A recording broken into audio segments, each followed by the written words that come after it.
Man, I'm really gonna be referencing Giguk a lot in this video, huh?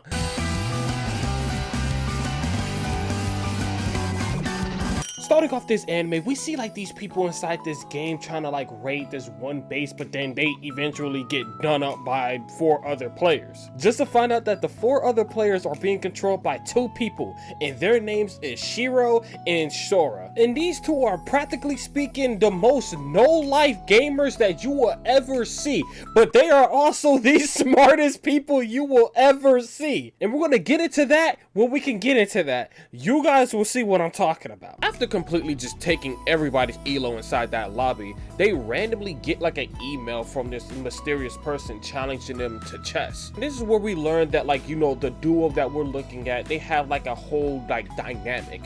One person's good at one thing and the other person's good at the other. It's practically just the best duo known to man. And the person that just so happens to be good at chess is Shiro. And by good at chess, I mean she absolutely just demolished the other person. Like, damn, she beat them so badly they gave them an invitation to a whole other world. Fantasy world!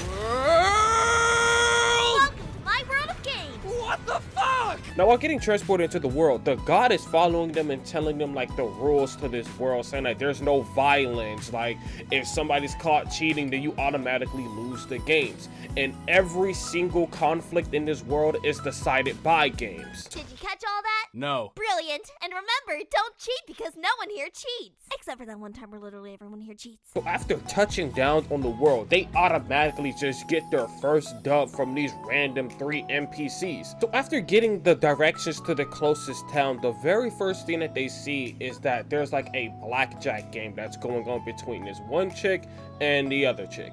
And it just so happens that the one chick that looks like she's about to lose is just so happens to be our 3rd character of the anime. And our side character to our main character, her name is Stephanie. Stiff-fartney. We learned right after that they're inside like a whole entire tournament to like see who's gonna rule over this kingdom. And Stephanie is the daughter of the former king. But we really don't gotta worry about that because we're here to see Shiro and Sora win their 2nd game on this world. But then we also see that people be cheating in this world despite the rules. The rules also state that if you get caught cheating, then you automatically lose the game. And remember, don't cheat because no one here cheats!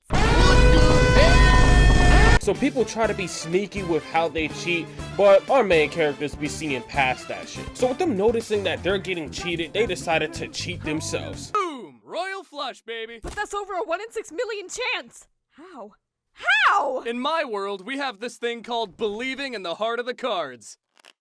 After finally winning some amount of money in this world, they're not like, you know, indefinitely broke. Stephanie pulls up into their room and tries to like, you know, confront them on how the hell they knew that Kurumi was cheating in their game. Oh yeah, did I forget to mention that the one chick that was playing her name is Kurumi? With them going back and forth for a little bit, Sora just decides to just challenge her to a game of rock, paper, scissors, but the challenge being that he can only play paper. I swear to you, this is a reoccurring thing inside this anime to where we just see what the character is thinking about and they be doing all of these mathematical equations, trying to think of like the outcome, trying to see if they can get inside the other person's head, but ends up just either A, failing because they're not Sora and Shiro, or B, it's just not working because they're not Sora or Shiro. So with that added comment, she ends up losing to Sora. That just means don't go scissors.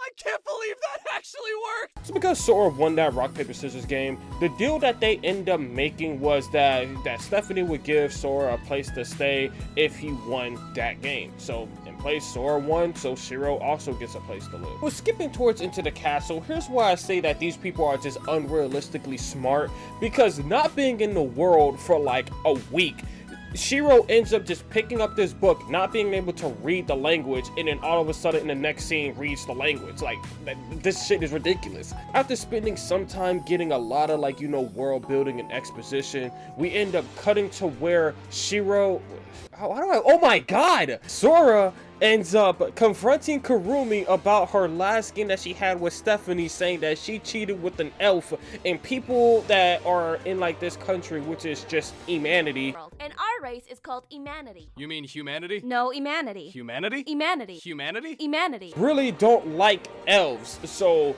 that was like a big moment.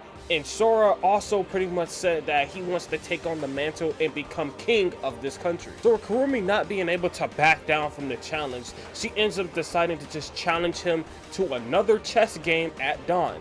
But this isn't your typical chess game. This is a game of will and strategy and... You activated my trap card! Well, I sunk your battleship! I roll nat 20 and cast magic missile while adopting your goblin tribe! I attack with my vanguard, hitting 2 critical triggers on my drive check! I tap my mirror battle sphere and deal 8 damage to your face! So after just inevitably winning this chess game, Sora and Shiro becomes king. Now, after they got donned upon the crown and became king of this small country, after all of that, pretty much it was just them talking about some political crap, what they're gonna do and how they're just gonna plan it out, and played this one fan service game with Stephanie. But after all of that, it led up to them going into this library and finding my favorite character out of the entire anime, my girl Jabril, just for her to get immediately nuked off the map. So you say out a word and... North Korea! So after playing like the word association game with Jabril and them ended up winning, you already know that she joins up on the squad as like the person that has damn near all the knowledge of the world because she lived so long. After getting like, you know, the exposition and knowledge and all the information that we need to know more about the world and stuff. So while we're getting like, you know, all of that exposition and lore, now we're moving on to possibly the final arc of the anime, which is when they have to go into like this city and then they get challenged by this little fox, and she challenges them into a battle royale style thing with like the guns, when you get hit, removes the clothes of the person.